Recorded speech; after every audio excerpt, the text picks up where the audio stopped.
Hey guys, subscribe for daily content. And if you're shopping for gear, make sure you check out the description for the newest items at some of the very best online retailers. There's also links for some of the items that I personally recommend. Thanks! What's going on YouTube? Metal Complex here, and today I've got another short little unboxing video to share with you guys. Actually, it might not be short. I'm not sure how many knives are in this package, but I know who it's from.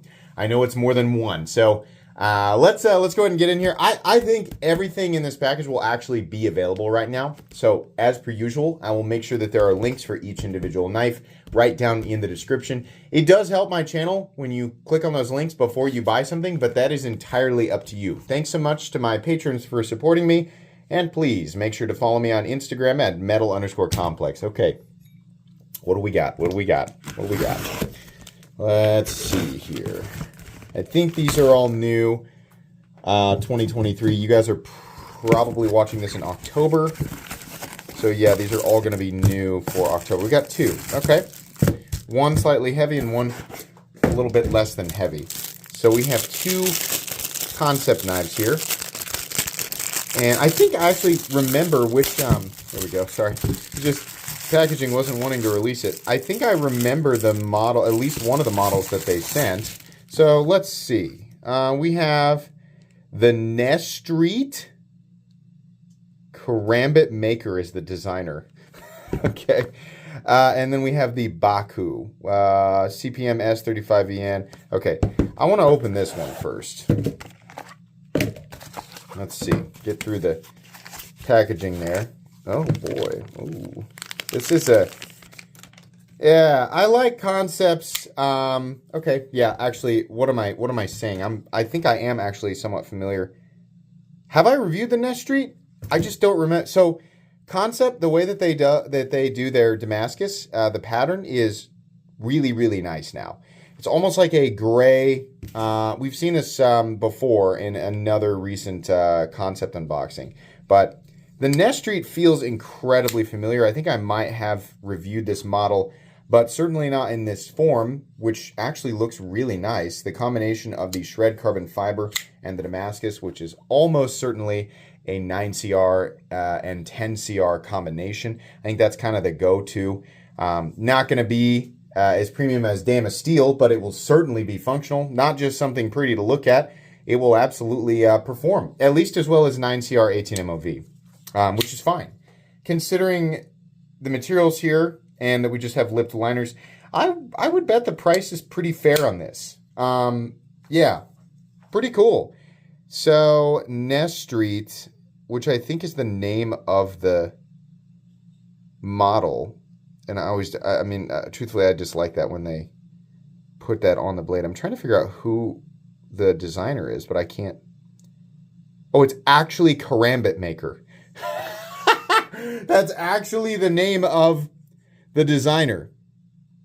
Kansept Maker. Okay, I thought that they were being general, or that they were generalizing. All right. Yeah, okay, pretty cool. Action's nice too. Very easy to reverse flick or forward flick, for sure. Yeah, all right. Okay, cozy boy. Kind of reminds me of the Towser from Kaiser. Not the same knife at all, but it certainly is familiar in shape. Okay, the Baku. This is the one that I was expecting. And they gave me a bunch of options, and I selected this one because it's smaller than I thought it was going to be.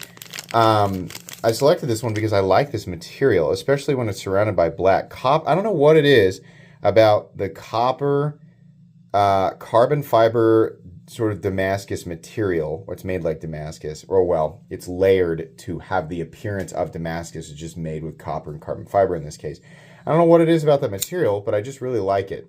So the overall profile of this knife isn't really for me, but that's okay. Not everything has to be for me. I just wanted to select the one that I thought looked the best. Part of the reason I found this interesting is because they have a nested liner lock here. Kansept, I like this idea, and I understand that this was designed, this was a, here we go, Greg Schaub.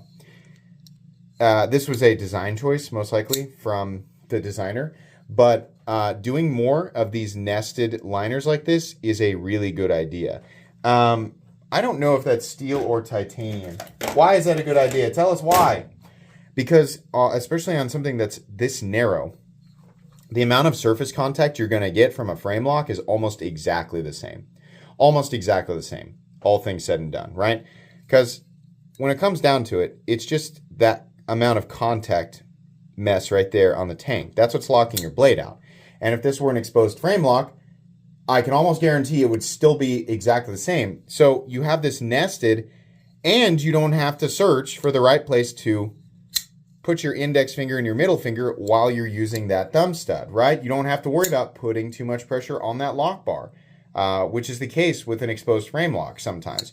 I see people all the time leaving reviews on sites like Blade HQ, and they're like, oh, it's so hard to open, I couldn't open it, right? And then you find out through conversation, people replying to their reviews, at least it used to be like this, you find out that they're just being stupid and putting too much pressure on the frame lock, right? Which, you know, fair enough. If there's not a whole lot of room or they're not familiar with a frame lock, then, you know, people do that.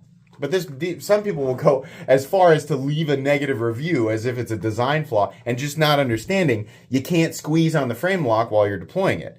So doing a nested liner lock like this solves that issue for people who do know and for people who don't know. It is steel. I kind of wish it was titanium.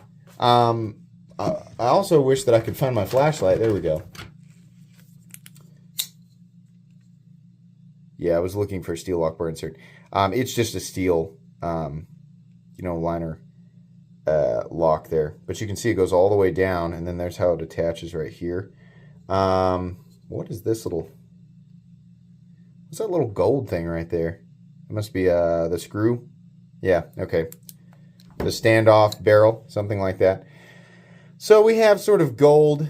I don't know if it's actually titanium hardware. It might just be like steel heat-treated hardware. And then we have a titanium backspacer, titanium clip. Really not bad. It's just the profile isn't really for me. This is... It's got a lighter detent, but I imagine it's to accommodate for the thumb studs, which are positioned well. Yeah, okay. Weird profile, weird little profile. You actually can get a full purchase on this guy. It's kind of a skinny, pretty aggressive little Tanto there. Interesting knife. Knowing that this is Kansept, right? Even with, and this is S35EN, and the copper carbon fiber stuff isn't, really an exotic material. I mean, you see it on nicer knives, but it's not a material that you're going to go, oh, you're going to pay a crap load of extra money for that. No. I bet the price on this is pretty good. In fact, I bet the price on both of them is good. Of course, by the time this is uploaded, I will have checked because I have to actually link this stuff. So you can find out for yourself down in the description. You will get full comprehensive reviews of each of these knives as long as I find out I haven't actually reviewed this one. I know that I haven't reviewed that one. But yeah, you'll get full reviews of each of these down the road a bit. So thanks again to Kansept for sending this stuff in.